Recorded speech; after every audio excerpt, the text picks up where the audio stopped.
10 diwrnod diddorol. Mynediad. Taith Diwrnod 8. Day 8 Navigation. Heddiw, dach chi'n mynd yn ôl I Ynys Môn. Today you'll be visiting Barclodiad a Gawres burial chamber, Bryn Celli burial chamber, and Beaumaris castle.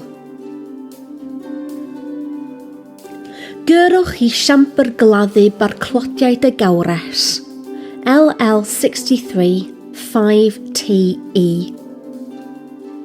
Leave the A55 at junction 5 and head towards Rhosneigr. If needed, there are toilets, shops and cafes in the village. Siambr Gladdu Barclodiad a Gawres, LL63 5TE. Carry on down the A4080 to Porth Trecastell and park in the car park above the beach. You will be here for about an hour.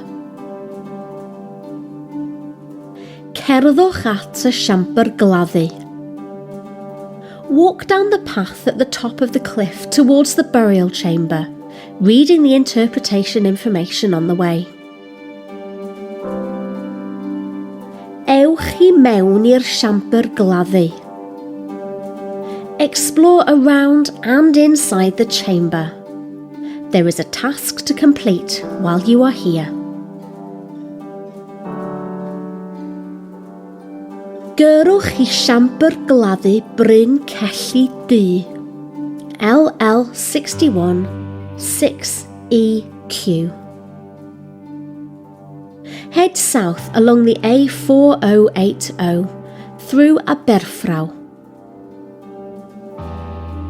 After going through Bryn and before reaching Plas Newydd, you will see the road sign to turn left for Bryn Celli Maes parcio Siambr Gladdu Bryn Celli Park in the free car park and read the interpretation information displays about the Neolithic history of Anglesey.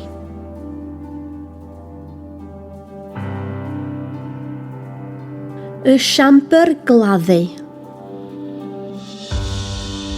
Walk along the path to the burial chamber. Read the interpretation information and complete the 2 tasks. Amser cinio. From the car park, head back to the main road and turn left towards Menai Bridge. The National Trust property at Plas Newydd and the village of Menai Bridge are 2 good options to stop for lunch. There is a task about the dream of Rhonabwy.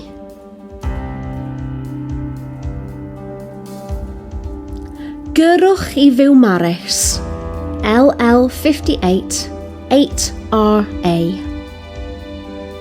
Travel through Menai Bridge on the A545 to Beaumaris. When you reach Beaumaris, drive through the town centre, past the castle and to the car park on your left after the park. Castell Beaumaris. You may have to pay for entry if you are not a member of Cadw.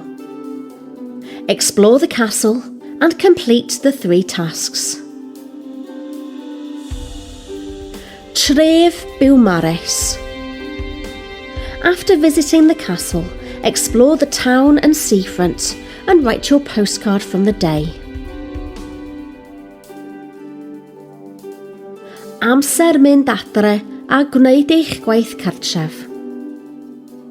When you arrive home, complete the final quiz to see how your Welsh has improved and the feedback form about the day.